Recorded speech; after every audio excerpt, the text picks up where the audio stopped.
मीरपुर नाम के शहर में तेजस अपनी पत्नी नीरू के साथ रहता था। पति पत्नी दोनों ही नौकरी करते थे। एक दिन तेजस गांव अपनी माँ के पास फोन करता है। हेलो, प्रणाम माँ। जीते रहो माँ, तुम दादी बनने वाली हो हैं? अरे वाह, ठीक है बेटा, मैं कल ही आती हूँ। जब माँ जी शहर पहुंची तो बेटे बहू ने बहुत अच्छे से स्वागत किया। लीजिए माँ जी, चाय। अरे गर्मा गर्म पकोड़े ले आओ माँ के लिए।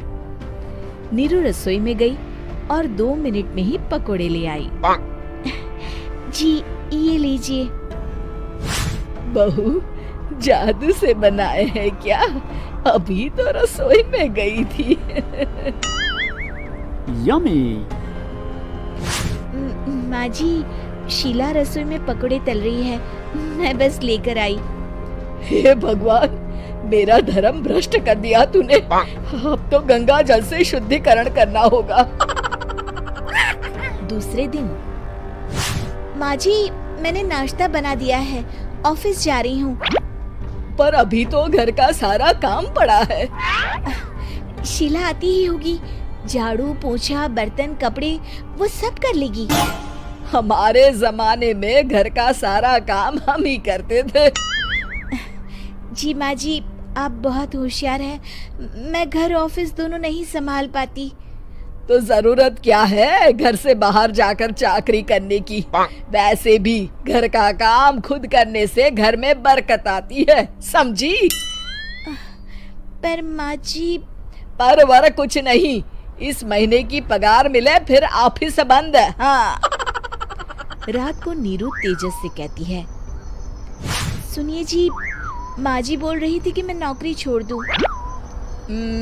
वैसे ठीक ही तो है, अभी तुम्हें आराम की जरूरत है। फिर भी आराम कहाँ, शीला को छुड़ाने के लिए बोल रही थी। तो अब 24 घंटे में इतना काम तो कर ही सकती हो।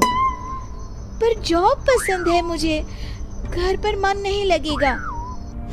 अगले दिन जब दोनों ऑफिस के लिए निकल रहे थे, मेरी तो कोई कीमत ही नहीं है इस घर में। माँ जी, आजकल महंगाई बहुत है, रहन सहन भी बदल गया है, दोनों नौकरी करते हैं तभी ठीक रहता है।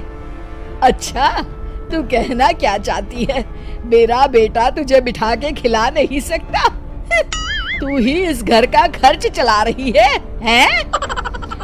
नहीं माँ जी, मेरा वो मतलब नहीं था। मतलब खूब समझती हूँ, ये बाल धूप में सफेद नहीं किए मैंने। हाँ। अब तो ये रोज का काम हो गया था। तेजस भी रोज की झिकझिक से परेशान हो गया था। एक दिन उसने कहा, नीरू, वैसे भी तुम्हें मैटरनिटी लीव मिलने वाली है, तो अभी से ही छुट्टी ले लो। पर क्या, मेरी सैलरी अच्छी खासी है। आखिर नीरू ने रिजाइन कर दिया। जब बच्चा हुआ तो घर में सब बहुत खुश हुए। कुछ दिनों बाद तेजस फाइल देख रहा था। क्या हुआ तेजस, कुछ परेशान लग रहे हो? हाँ, वो हमारी जितनी सेविंग्स थी वो तो हॉस्पिटल में और छठी के फंक्शन में खत्म हो गई है नीरू। और अभी वैसे मंदी चल रही है तो मैं बोल रही थी कल मुन्ना को हेपेटाइटिस का टीका लगवाना है। नीरू, क्या पोस्टपोन नहीं कर सकते? नहीं जी, बिल्कुल नहीं। अब तेजस को समझ में आ रहा था कि उससे गलती हुई है। पैसों की कमी का असर घर के माहौल पर भी पड़ रहा था। अगले दिन, बेटा मेरा चश्मा और ये दवाइयाँ ले आना, पर्चा देते हुए माँ जी ने कहा। जी। तेजस, मुन्ना के लिए दूध का डिब्बा और डायपर भी ले आना, और ये किराने के सामान की लिस्ट है, इसे भी लाना है। तेजस गुस्से में लिस्ट मरोड़कर फेंकता है और चिल्लाता है, पैसे क्या पेड़ पर उगते हैं? ये ले आना, वो ले आना। अरे पर ये जरूरत का सामान ही है।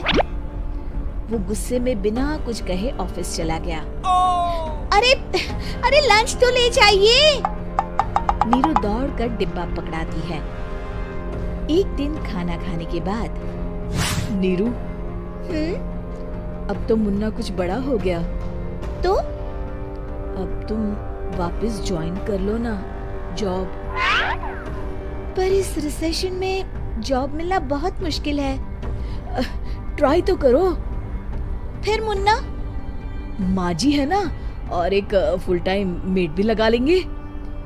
पर माँ जी, उन्हें तो पसंद नहीं। तभी माँ जी वहाँ आ जाती है और प्यार से नीरू के सर पर हाथ फेरते हुए बोलती है, अब मेरी समझ में आ गया बहू, पहले के और अब के समय में अंतर है। तुम काम शुरू करो, मुन्ना की जिम्मेदारी मेरी। मेरी प्यारी माँ जी। ये कहकर नीरू उनके गले लग गई। शिक्षा, परिवर्तन संसार का नियम है, हमें भी समय के साथ चलना चाहिए। उम्मीद है कि आपको हमारी ये कहानी पसंद आई होगी। कृपया हमारे चैनल को सब्सक्राइब करें और सभी अपडेट्स के लिए बेल आइकन जरूर क्लिक करें। और हाँ, वीडियो लाइक और शेयर करना मत भूलिएगा। Bye bye.